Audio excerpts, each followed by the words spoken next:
Alright, you ever wondered what the differences was between all the LS cam bearings that you see on eBay? Today we're going to go over a couple of different sets and the differences in the blocks in the process. Stay tuned as we go over them all.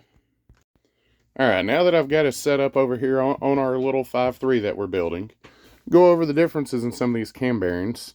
And I've even got my old trusty handy dandy dial calipers out here. So the CC426, we'll go over a few different things here and then we'll take a look at the bearing itself. This is for 97 to early 03. This particular row of numbers here, that is position in the block versus the bearing number that you're going to be looking for. And then Engine Tech's nice enough to give you an interchange. Yeah, I know, cheap bearings, but cheap build. So we're going to go through here, and our bearing has got some numbers stamped in it. And you'll see here that we've got one that says B336. We reference back to our deal. Hey, this is for position 1 in the block. Now this is a narrow bearing, and this is a wide bearing for a later block. And let's kind of take a look at the differences here. This one is approximately 627 thousandths wide, while this one right here is 769 thousandths. Nice. So that is a lot more support for your cam to ride on. Results in less wear. And one thing that I've noticed is on the early bearings, they're not the same outer diameter in spots 1 and 5. And you're going to ask me how I figured this out. There's a reason why there's 2 sets of cam bearings here. So the outside diameter on this one is 331, give or take a thou there. You know, we're exacting measurements with inexact tools that are still nice. While the Gen 4 style bearing is 354, 355. So there's a big difference in the overall outer diameter. So much so that when you try to put a Gen 3 bearing in a Gen 4 block, here's what happens. It gets interesting. This is our Gen 3 bearing. It's the narrow one. And, man, that thing's pre-spun already. I wonder if I can get 3 fingers in there. Oh, yeah, she's loose. Never mind. All right. So, now we're going to take this Gen 4 bearing, part number CC433 for the narrow bearing, add a W, and then they do one that is undersized a thousandths on the inner diameter for those with cams that's had to be polished due to previous damage or whatever. But this bearing here snugs up in there just like it's supposed to, and then you would use a cam bearing installer tool, such as this one here that I have hidden in the top of my toolbox. Boom. There's a mandrel that would go in there, and you would bash that bad boy in with a hammer. We'll time lapse that here shortly as I install the bearings in this block.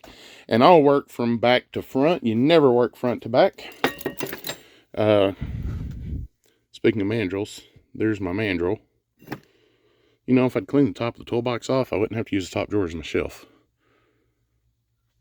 But, you know, there's that. There's the stock oil pump bypass spring that we replaced. Oh, did you break a barbell in the removal of it? You know, we're on oiling system mods, and most people don't put fresh barbells in them. But this one right here, I broke it while I'm removing it. So I just jammed a wood screw in it, hit the button, after blocking it to where it couldn't go further into the block. And then once I got the screw in, we yanked that bad boy right on out of there. So now that we've went over some of the differences and where to look for numbers on the bearings and stuff like that, and always consult your box for what bearing number is going to go in what position. Since I don't have an early model block at the current. So this is weird because this is an '03 block.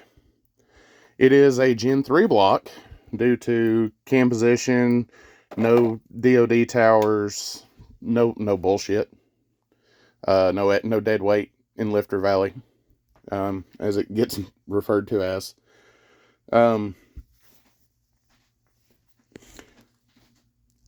So this Gen 3 block had Gen 4 crank and rods with Gen 3 pistons.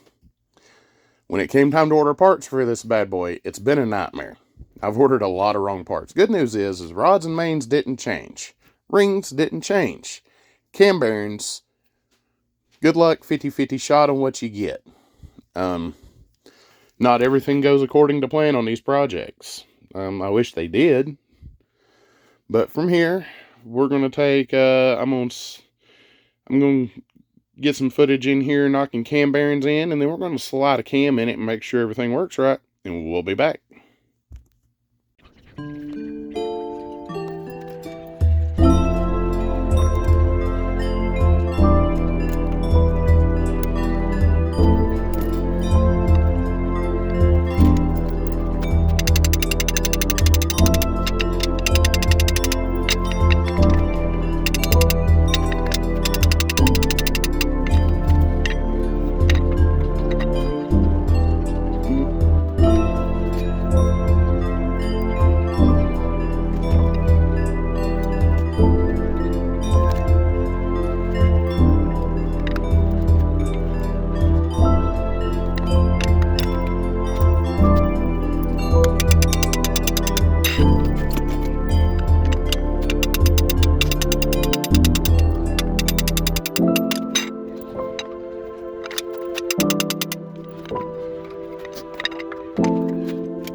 Now that we've slammed some cam bearings in this thing, let's go ahead and test fit this camshaft.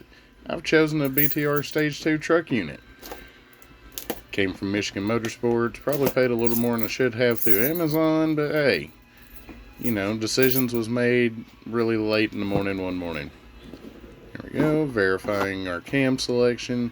Ooh, look at that brand new shiny object, still wrapped in the blue wrap. There's a cam card hiding here. Yeah, buddy. Hey, stickers for the toolbox that I will not install on my current toolbox.